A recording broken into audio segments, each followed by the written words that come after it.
ఉమ్మడి అనంతపురం జిల్లాలో టెన్షన్ వాతావరణం నెలకొంది. శనివారం హిందూపురంలో వైఎస్ఆర్సీపీ కార్యాలయంపై ఎల్లో తాలిబన్ల దాడిని ఖండిస్తూ ఆ పార్టీ నేతలు నిరసనకు పిలుపునిచ్చారు. దీంతో కూటమి పెద్దల డైరెక్షన్తో హిందూపురం వెళ్తున్న వైఎస్ఆర్సీపీ నేతలను పోలీసులు ఎక్కడికక్కడ అడ్డుకుంటూ ఉన్నారు.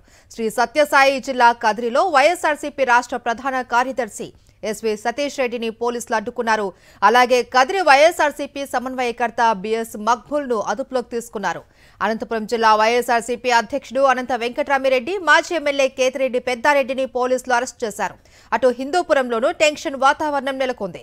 శనివారం వైఎస్ఆర్సీపీ కార్యాలయంపై ఎల్లో తాలిబన్ల దాడిని నిరసిస్తూ ఆందోళన చేపట్టేందుకు వెళ్తున్న వైఎస్ఆర్సీపీ నేతలను పోలీసులు అడ్డుకున్నారు. హిందూపురం వైఎస్ఆర్సీపీ ఇన్ఛార్జ్ దీపిక భర్త వేణురెడ్డితో పాటు జిల్లాలో అనేక మంది వైఎస్ఆర్సీపీ నేతలకు పోలీసులు నోటీసులు ఇచ్చారు. కూటమి నేతలు పోలీసు వ్యవస్థను దుర్వినియోగం చేస్తూ ఉన్నారని వైఎస్ఆర్సీపీ నేతలు మండిపడ్డారు.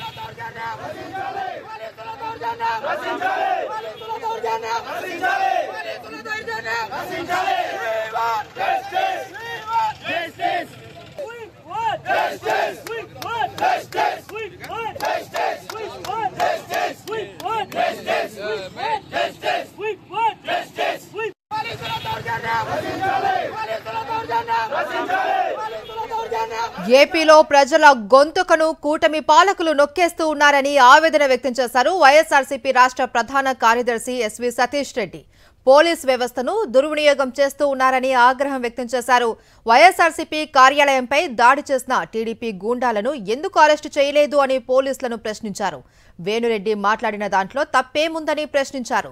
బాలకృష్ణతో పోల్చుకుంటే వేణురెడ్డి ప్రజాస్వామ్యయుతంగానే మాట్లాడారు అని సతీష్ రెడ్డి చెప్పారు. సోషల్ మీడియాలో పోస్టులు పెట్టినా అక్రమ కేసులు పెడుతూ ఉన్నారని మండిపడ్డారు.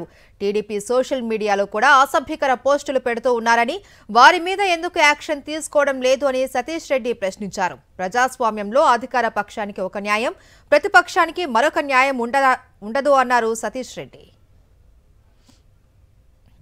అధికార పార్టీ వాళ్ళకున్నటువంటి కార్యక్రమాలు వాళ్ళు చేస్తారు, ప్రతిపక్షంలో ఉన్నటువంటి మా పార్టీకి సంబంధించినటువంటి కార్యక్రమాలు మేము చేస్తాం.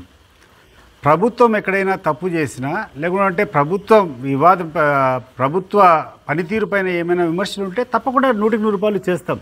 కానీ విమర్శలు చేశామనేటువంటి నెపంతో కూర్చొని దాడులు చేసేటువంటి సంస్కృతి బహుశా హిందూపురం ప్రాంతంలో ఇది మొట్టమొదటిసారి అనుకుంటా. మీ పార్టీ కార్యకర్తలు మరి ఆ రకమైనటువంటి విచ్చలవిడిగా దాడి చేసేదాన్ని మీరు ఏ రకంగా సమర్థిస్తారని చెప్పి నేను అడుగుతున్నాను. పోలీసు వారిని ఒకటి కోరుకుంటున్నా, మీ యొక్క డ్యూటీ మీరు సక్రమంగా చేస్తే ఇటువంటి దౌర్భాగ్యమైనటువంటి పరిస్థితి ఎందుకు వస్తుంది? ఈరోజు డిఎస్పీ గారు కూడా మాట్లాడుతూ మేము 307 సెక్షన్ పెట్టాము, ఎవరైతే దాడి చేస్తారో వాళ్ళ మీద 307 సెక్షన్ కూడా పెట్టామని చెప్పారు. నేను మనస్ఫూర్తిగా ఆయన అభినందిస్తున్నా 307 సెక్షన్ పెట్టిన దానికి. 307 సెక్షన్ పెట్టడం కాదు, వాళ్ళు ఎందుకు ఇంతవరకు అరెస్ట్ చేయలేదు? ఏ పార్టీ వాడైనా కానీ అంత విచ్చలవిడిగా వచ్చి ఒక పార్టీ కార్యాలయం మీద దాడి చేస్తే ఇంతవరకు ఎందుకు అరెస్ట్ చేయలేదని చెప్పేసి మేము అడుగుతున్నాం. రెండవది, ఈరోజు కొన్ని పేపర్లు కథనాలు కానీ లేకుండా ఉంటే పోలీస్ వర్షన్ కూడా వీళ్ళేదో రెచ్చగొట్టేట్టు ప్రసంగాలు చేస్తారు. ఎందుకు మాట్లాడము? మేముండేది అపోజిషన్ పార్టీ. మా కర్తవ్యం ఈరోజు ప్రజల పక్షాన ఇక్కడేటువంటి అధికార పార్టీ ఏ తప్పులు చేసినా కూడా ఎత్తి చూపేసినటువంటి బాధ్యత ఇది మాది. ఆ బాధ్యత మేము చేయకుంటే మేము తప్పు చేసిన వాళ్ళం అవుతాం. ఇంత దౌర్జన్యంగా, ఇంత దౌర్భాగ్యంగా మా పార్టీ కార్యాలయం పైన మీ యొక్క కార్యకర్తలు వస్తున్నారే, దేనికోసం, ఎందుకోసం వస్తున్నారు? ఏమసభ్యంగా వేణురెడ్డి ఏదో అసభ్యంగా మాట్లాడారంటున్నారు. ఏమసభ్యంగా? మీ దగ్గర ఉన్నటువంటి క్లిప్పింగ్లు బయట పెట్టండి. ఏం మాట్లాడాడు ఆయన? మీరు మాట్లాడేటువంటి తీవ్రమైనటువంటి పదాలతో పోలిస్తే మీ బామర్ది మాట్లాడినటువంటి అసభ్య పదాలు, ఆయన కూర్చొని అసెంబ్లీ సాక్షిగా కూర్చొని సైకో అని చెప్పి జగన్మోహన్ రెడ్డిని మాట్లాడినాడు.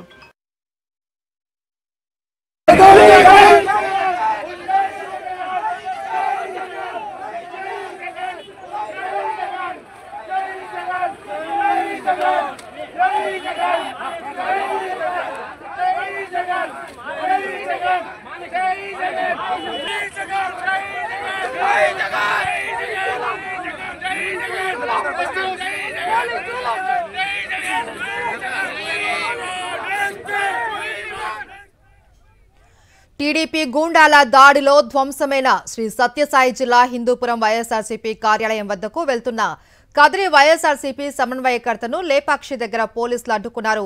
పోలీస్ స్టేషన్లో 2 గంటలు ఉంచిన అనంతరం ఆయన్ను కర్ణాటకలోని బాగేపల్లి వద్ద వదిలిపెట్టి హిందూపురంకు ఎటువంటి పరిస్థితుల్లోనూ రాకూడదు అంటూ పోలీసులు ఆదేశాలు జారీ చేశారు. కూటమి ప్రభుత్వ తీరు, పోలీసుల వ్యవహార శైలిపై తీవ్రంగా మండిపడ్డారు మక్బూల్.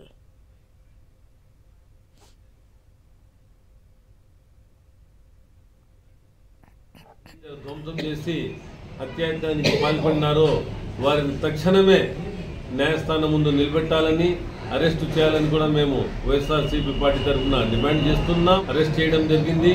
దాని తర్వాత లేపాక్షి పోలీస్ స్టేషన్లో పిలుచుకొని పోయి గంటన్నర కూర్చోబెట్టి పోలీసుల సాయంతో బాగేపల్లి వరకు మమ్మల్ని వదిలి వచ్చేకి పంపించినారు.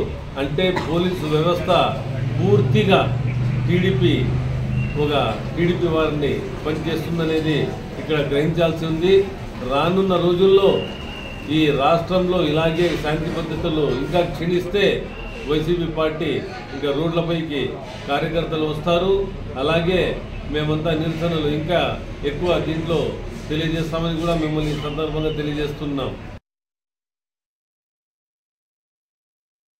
రైట్, ఇదే అంశానికి సంబంధించి మరింత సమాచారం మా ప్రతినిధి శివారెడ్డి అందిస్తారు. శివారెడ్డి, మనం చూస్తున్నాం నిన్న జరిగినటువంటి వైఎస్ఆర్సీపీ ఆఫీస్ పై దాడిని ఖండిస్తూ చాలా మంది వైఎస్ఆర్సీపీ కార్యకర్తలు కూడా అక్కడికి చేరుకుంటున్నారు. పోలీసులు అయితే వారిని అడ్డుకుంటూ ఉన్నారు. ఏంటి అక్కడ పరిస్థితి ఎలా ఉంది?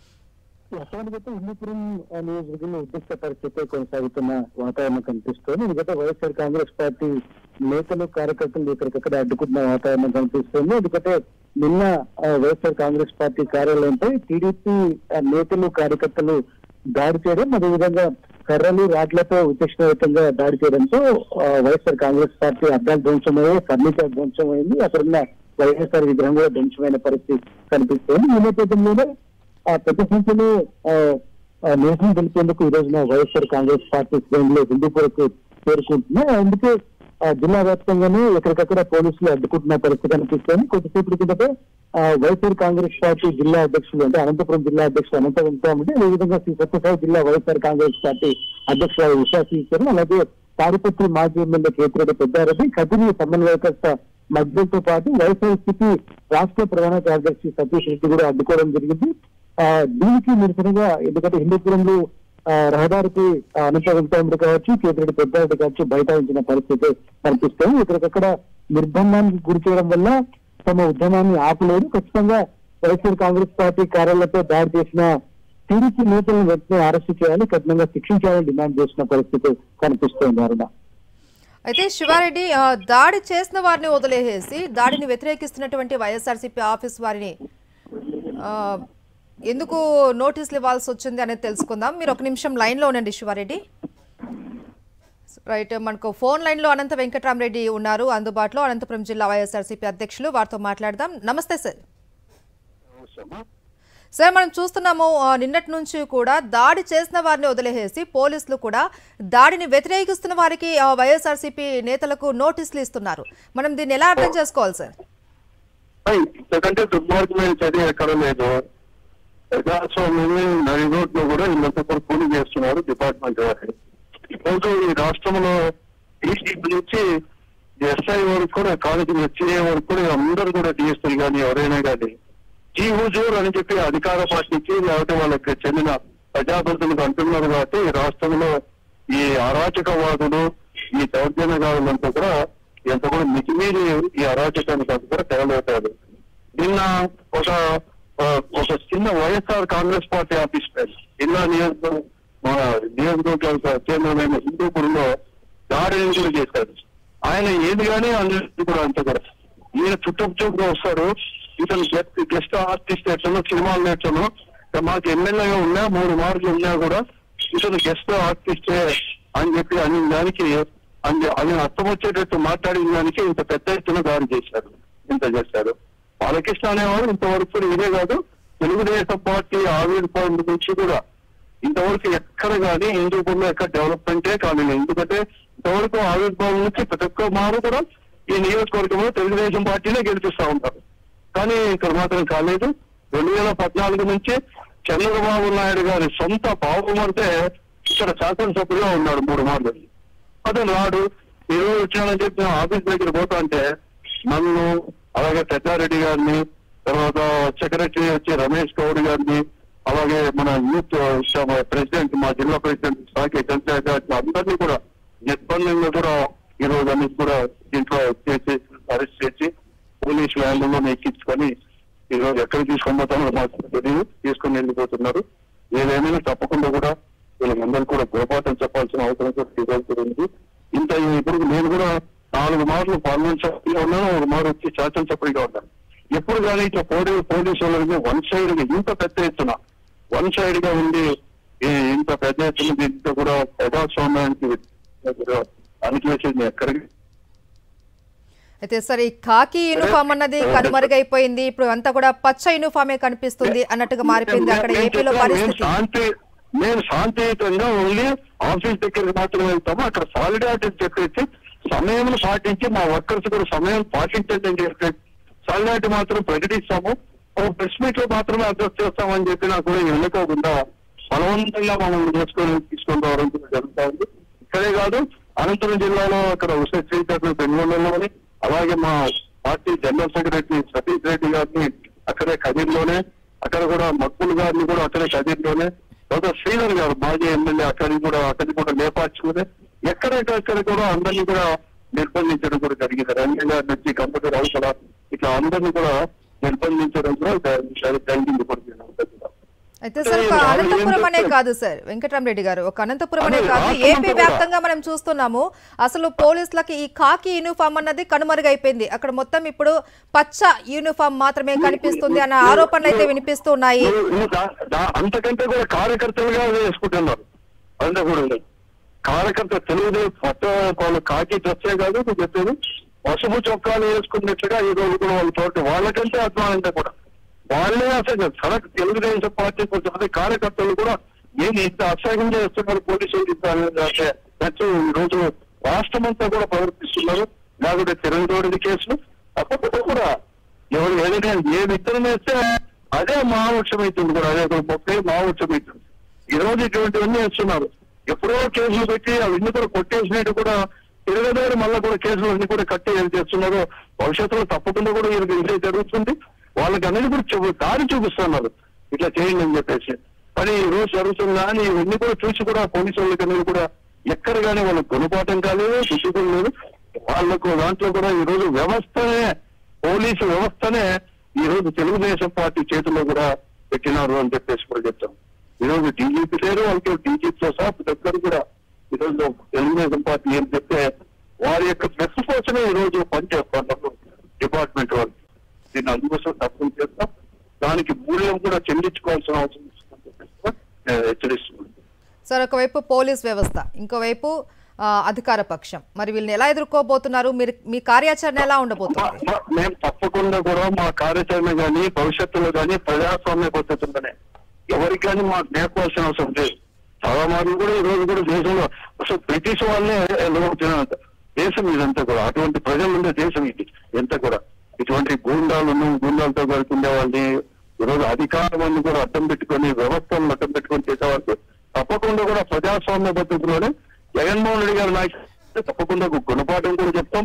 ఎలా ఉంటుంది చరిత్ర అనేది కూడా వారికి అనేది కూడా చెప్తాం. గుణపాఠం అనేది తప్పకుండా కూడా చెప్తాం.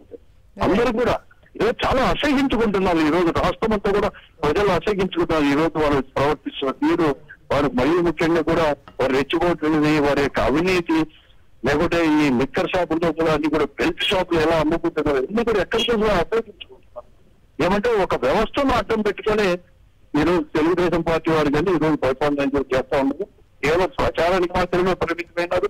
ఒక హామీని కూడా అమలు పరచలేక పూర్తిగా కూడా వైఫల్యం చేసి డైవర్ట్ చేసుకోవడానికి ఎంతో వాళ్ళు తాపత్రయం తప్ప ఎక్కడికి రైట్. Thank you sir. తప్పకుండా గుణపాఠం చెప్తాం.